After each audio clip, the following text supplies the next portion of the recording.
Hello, learners. We are going to be reading the article Types of Interactions from our unit Ecosystems and Their Interactions. So, if you notice, the word interactions is in the unit and also in the title of this reading.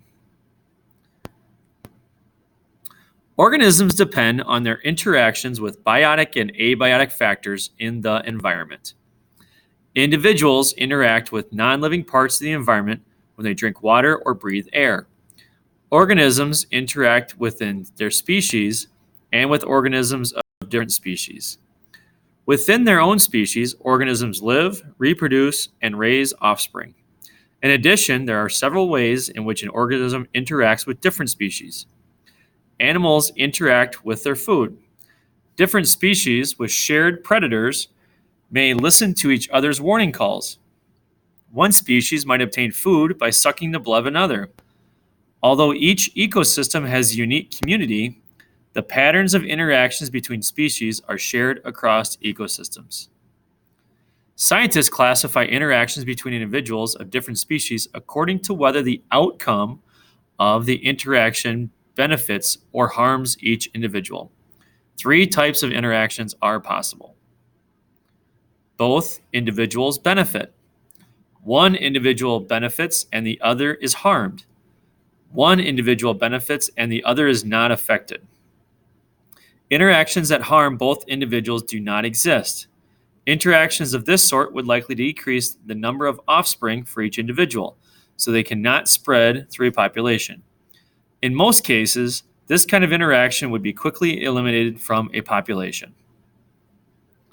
Mutualism occurs when two species interact with an outcome that benefits both of them.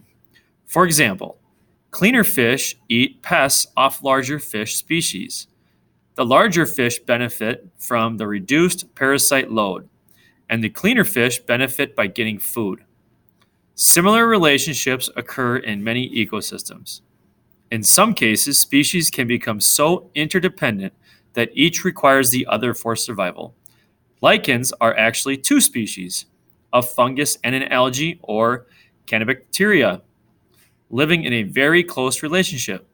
The algae or Canibacteria produce food by photosynthesis, and the fungus, provides water, minerals, physical stability, and protection from the sun.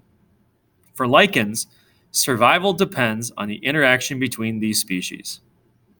In commensalism, two species interact with the outcome that benefits one while the other is neither helped nor harmed.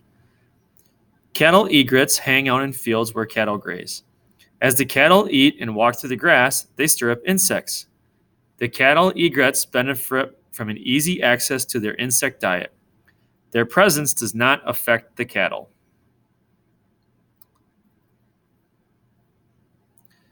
In parasitism, one species, the parasite, lives off the other, the host, which is harmed. A tick is a common parasite that sucks blood from mammals. The tick gets a blood meal while the mammal loses blood and is exposed to diseases carried by the tick. In predation, one animal species, the predator, eats another animal species, the prey. Predators benefit from getting food, and the prey are killed. This interaction is widespread in all ecosystems. Large mammals, such as lions, are famous predators. But many types of animals depend on predation for food. For example, predatory birds eat insects. Predatory fish eat other fish. And predatory insects eat other insects. Predation can have a major impact on population size. And in some cases, predators can eliminate an entire population of prey. In herbivory, an animal species eats any part of a plant species. Many types of animals are herbivorous on many parts of plants. Caterpillars munch away huge quantities of leaves, while many birds may eat the seeds from plants. Herbivory can have major impact on plant populations, just as predators can impact prey populations. And as you go back, each caption, okay, This grasshopper is feeding on a corn plant. Sometimes herbivorous insects cause so much damage to crops that they are considered agricultural pests. The lion is one of the top predators on the African savanna. This tick sucks blood from a host dog, potentially passing disease onto the dog's bloodstream. This egret eats insects stirred up by the cows grazing. There are many different types of lichens. They come in various colors, sizes, and shape, but all are two organisms, algae or canibacteria, living with fungi.